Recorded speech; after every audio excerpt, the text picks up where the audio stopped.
ഞാനിപ്പോൾ നിൽക്കുന്നത് ഏതെങ്കിലും പറമ്പിനുള്ളിലാണെന്ന് കരുതിയാൽ നിങ്ങൾക്ക് തെറ്റി. ഇത് കോട്ടയം നാഗമ്പടത്തെ നെഹ്റു സ്റ്റേഡിയം. വർഷം കുറേയായി ഈ സ്റ്റേഡിയം ഇങ്ങനെ കിടക്കാൻ തുടങ്ങിയിട്ട്. കാരണം കാലം കരുതി വെച്ച ആരുടെയും പാദസ്പർശമൊന്നും നെഹ്റു സ്റ്റേഡിയത്തിൽ പതിഞ്ഞിട്ടില്ല.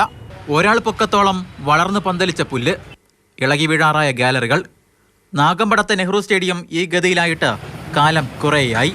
രാവിലെയും വൈകിട്ടും നടക്കാനായി നിരവധി ആളുകളാണ് സ്റ്റേഡിയത്തിലെത്തുന്നത്. എന്നാൽ പുല്ല് വളർന്ന് കാട് പിടിച്ചു നിൽക്കുന്നതിനാൽ ഇഴജന്തുക്കളെ പേടിച്ച് നടക്കേണ്ട അവസ്ഥയാണ്. ഇവിടെ ഒരു 10-150 പേര് നടക്കാനും ഓടാനും കളിക്കാനൊക്കെ ഡെയിലി വരുന്നവരാണ്. സ്ത്രീകളുണ്ട്, കുട്ടികളുണ്ട്, എല്ലാവരും ഉണ്ട്. അവർക്കെല്ലാം വളരെ ബുദ്ധിമുട്ടുള്ള കാര്യമാണ്. ഇവിടെ സർക്കാർ വന്നിട്ട് LDF ആണെങ്കിലും UDF ആണെങ്കിലും ആരാണെങ്കിലും ഇങ്ങോട്ട് തിരിഞ്ഞു പോലും നോക്കുന്നില്ല. ക്രിക്കറ്റ് പരിശീലനത്തിനായി സ്ഥാപിച്ചിരിക്കുന്ന നെറ്റ്സിൽ കയറാൻ സാധിക്കാത്ത രീതിയിൽ കാട് മൂടി. സമീപത്തെ വോളിബോൾ കോർട്ടിലും സമാനാവസ്ഥ.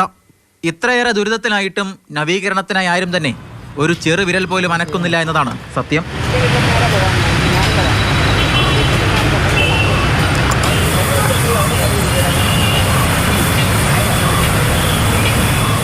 എന്തായാലും സർക്കാരിൻ്റെ ശ്രദ്ധയിലേക്ക് ഒരു കാര്യം കൂടി.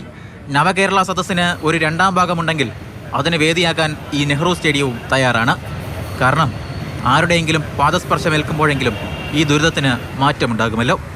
ക്യാമറമാൻ ജോബിൻ തേക്കടിക്കൊപ്പം ഷിനോജ് ST, മാതൃഭൂമി ന്യൂസ്, കോട്ടയം.